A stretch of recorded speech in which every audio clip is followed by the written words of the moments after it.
Have you ever wondered what turns a regular person into a legend? For Paul Anthony Samuelson, one of the most influential economists of the 20th century, it all began with a front row seat to history's greatest economic dramas. Imagine being born in 1915 in Gary, Indiana. It's a brand new city, literally built by U.S. Steel, a symbol of America's industrial might. Samuelson's parents were Jewish immigrants from Poland, part of that massive wave of people who came to America chasing a dream. The city's smoking mills and sprawling rail lines represented the incredible promise of industrial capitalism. It was an era of boundless optimism. But optimism is a fragile thing. During Samuelson's childhood, World War I supercharged American industry, but what goes up often comes down. The post-war period was a roller coaster of speculation and instability. In 1923, his family moved to Chicago,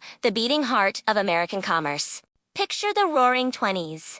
Towering skyscrapers, frantic trading pits a city. That was a monument to both breathtaking innovation and deep, unsettling inequality. Then, everything changed.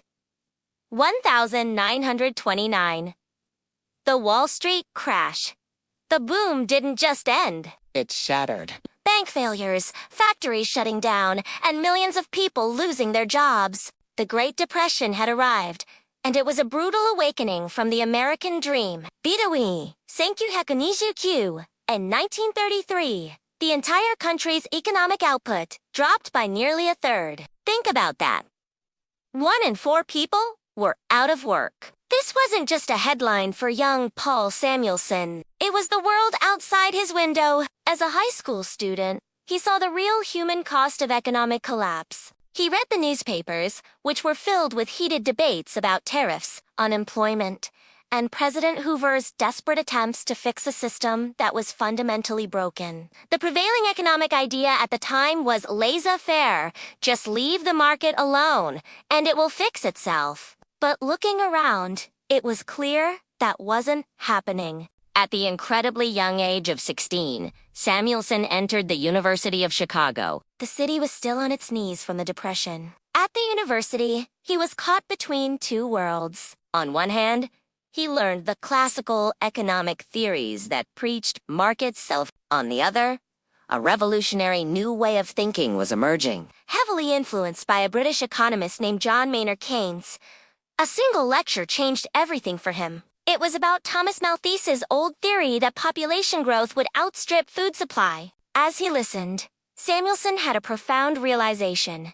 These old models were neat and tidy, but they completely failed to explain the chaos and instability of the modern world. They ignored the very crises that were defining his generation. This clash between abstract theory and the harsh reality of people's lives lit a fire in him. He knew economics had to do more than just build elegant models. It had to explain why things go wrong, and more importantly, how to fix them. It couldn't just deny the existence of a crisis while people were starving. By the time he graduated in 1935, America was already changing. President Franklin D. Roosevelt's New Deal was in full swing, introducing massive public works projects and social safety nets. These bold government interventions were a real-world experiment, and they reinforced Samuelson's growing conviction.